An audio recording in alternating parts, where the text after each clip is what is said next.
This is Bob Sansevier here with Vikings beat reporter Sean Jensen and Pioneer Press deputy sports editor John Plume. Now the Vikings 7-1 at the break.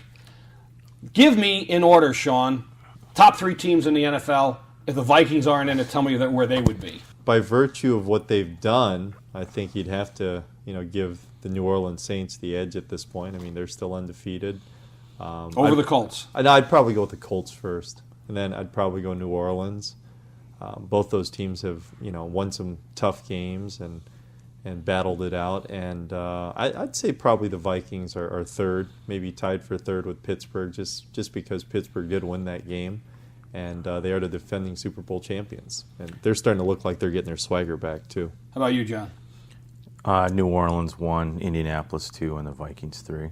I'll tell you what, if Winfield was healthy, I'd put the Vikings 1. I don't care if the other ones are undefeated. They haven't met, and they should have won that game in Pittsburgh. But without Winfield, it becomes a lot dicier for them. They need to get him back. The Vikings have actually kind of lucked out in who they're going to play in the next 3 games over the next 4 weeks, because they can probably sit Winfield until game 11 or 12 and still win the next 3 football games. Well, you don't want them to get gather too much dust or rust. Now, Sean, when the season comes to a conclusion, as it moves along, who will be his number one receiver? Right now, it doesn't look like Berrien's even in the mix, but is it Sidney Rice or is it Percy Harvin that's going to emerge as his?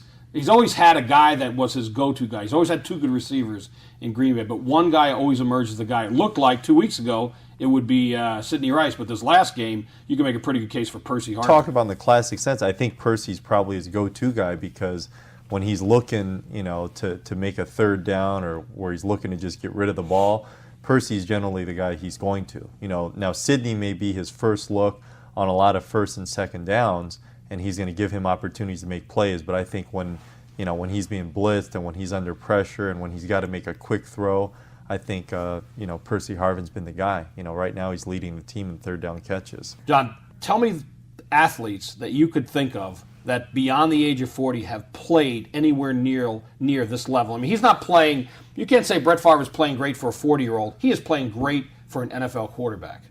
I don't know that I've ever, as long as I've watched the NFL, I've ever seen anybody play at the level that he's playing at right now as a 40-year-old. I mean, there's no doubt Favre has to be one of the top 3 or 4 quarterbacks in the NFL right now.